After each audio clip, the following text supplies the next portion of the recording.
അല്ലെങ്കിൽ മനുഷ്യരെ മൃഗങ്ങളെ പോലെ കാണുന്ന ഒരു കൂട്ടം ആളുകളുടെ സർക്കാരാണ്. ശരിയല്ലേ? അതുകൊണ്ടല്ലേ ആനയും പുലിയും നാട്ടിലിറങ്ങി മനുഷ്യരെ കൊന്നൊടുക്കിയിട്ടും മനുഷ്യരുടെ സംരക്ഷണം ഉറപ്പുവരുത്തേണ്ട പണം ഉപയോഗിച്ച് കേരളത്തിന്റെ വിപണന മേള ഈ സർക്കാർ നടത്തിക്കൊണ്ടിരിക്കുന്നത്? എത്ര കോടികളാണ് നാടിനൊരു പ്രയോജനവുമില്ലാത്ത ഈ പരസ്യ മാമാങ്കത്തിന് നിങ്ങൾ പൊടിച്ചുകൊണ്ടിരിക്കുന്നത്? കേരളത്തിന്റെ തെരുവുകളിൽ പിടഞ്ഞു തീരുന്ന മനുഷ്യജീവന്റെ വിലയല്ലേ ആ പണത്തിനുള്ളത്? ഈ പാപമൊക്കെ നിങ്ങൾ എവിടെ കൊണ്ട് കഴുകിക്കളയും? കേരളത്തിന്റെ ആരോഗ്യമന്ത്രിയെ രാജിവെക്കേണ്ട സമയം അതിക്രമിച്ചില്ലേ?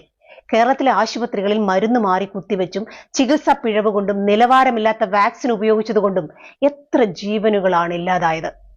പേവിഷബാധയ്ക്കുള്ള പ്രതിരോധ വാക്സിൻ എടുത്തതിന് ശേഷവും നിരവധി പേർ മരിച്ചത് ചോദ്യം ചെയ്തപ്പോൾ വാക്സിനും ഇമ്മ്യൂണോഗ്ലോബുലിനും സെൻട്രൽ ഡ്രഗ് ലാബിന്റെ ഗുണനിലവാര പരിശോധനാ സർട്ടിഫിക്കറ്റ് ഉണ്ടെന്ന് ആരോഗ്യമന്ത്രി വീണ ജോർജ് മന്ത്രിസഭയിൽ കള്ളം പറഞ്ഞില്ലേ?